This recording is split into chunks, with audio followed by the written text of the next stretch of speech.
So the way that I always thought about the degree and the kind of education that I was getting while I was at Lehigh, and the way I explained it to potential employers in job interviews, has been that it's been a mix of philosophy, history, and current events, and that it is really a way to think about the world through those different lenses, understand people, understand cultures, obviously understand religions, and just try to get a better understanding of people's places,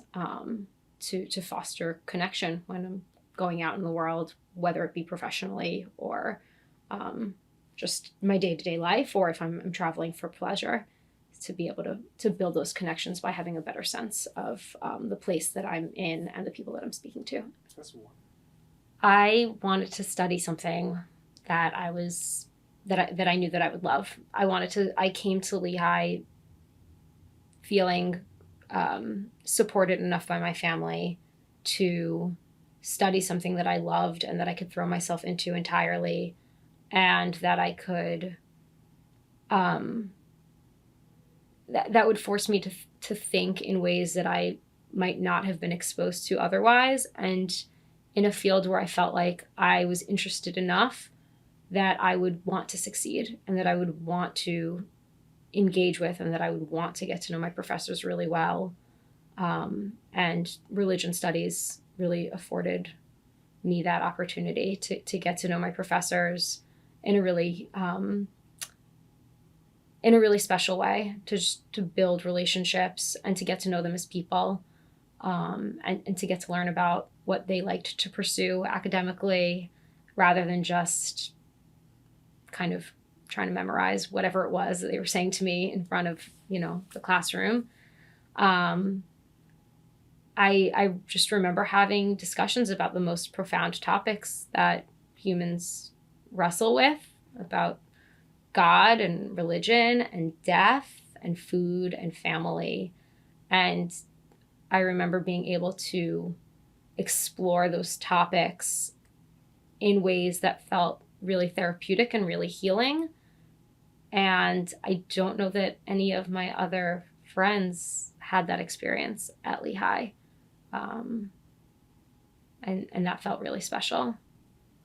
I studied religion and global studies, and I felt like what I was learning in my religion courses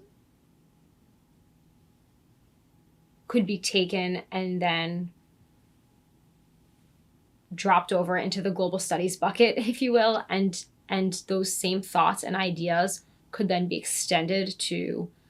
global institutions and understanding about different kinds of political institutions then for different countries, and international institutions. And it kind of moved the more sometimes theoretical conversations that we were having, and allowed us to think about ideas and perspectives and how they were actually being used on the ground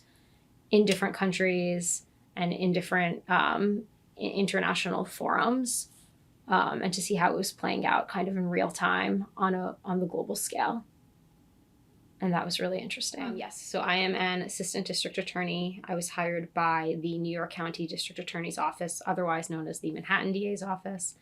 And on day one, I was assigned to the Office of the Special Narcotics Prosecutor, which is a separate office, unlike the Manhattan DA's office, which only has jurisdiction in Manhattan.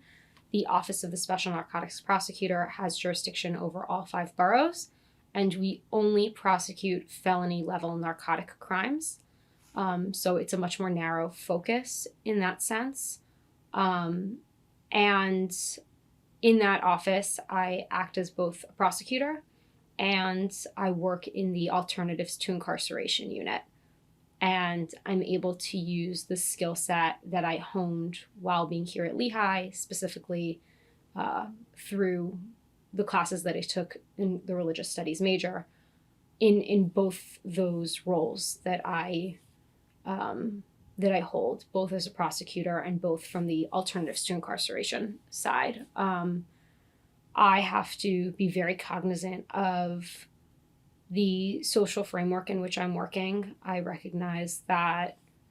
this is an interesting time to be a prosecutor, and that a lot of the defendants are Black men, and that I am looking to prosecute them for either possession or sale of narcotics. And there are changing viewpoints about narcotics and why they are in public hands, whether it be,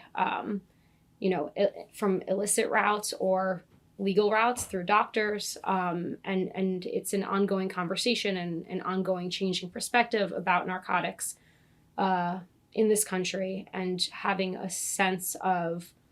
the population that I'm working with and the consequences of my actions on people's lives forces me to take all of these complexities into consideration. And so really giving thought as to if a person committed an offense that is a real danger to the community, and whether or not they deserve to be incarcerated, whether or not they deserve to have a felony conviction on their record, which is obviously a huge bar to entry in so many ways in our world. And then also thinking about if there's any kind of programming that would be helpful to the person to try to provide support and assistance in a way they wouldn't normally have or otherwise have, and see if we could potentially get them back on a path when they are at a better point and don't need to rely on narcotics to either make money or to self-soothe. I felt like my professors knew me well enough to push me outside my comfort zone, and it was a way that felt supportive and guided. It didn't feel uncomfortable at any point, but the classes that I had were difficult. I mean, the religion studies courses were rigorous, and I did feel that my professors encouraged me to push myself intellectually. And it was comforting to know that they felt like I could do it and that they cared enough to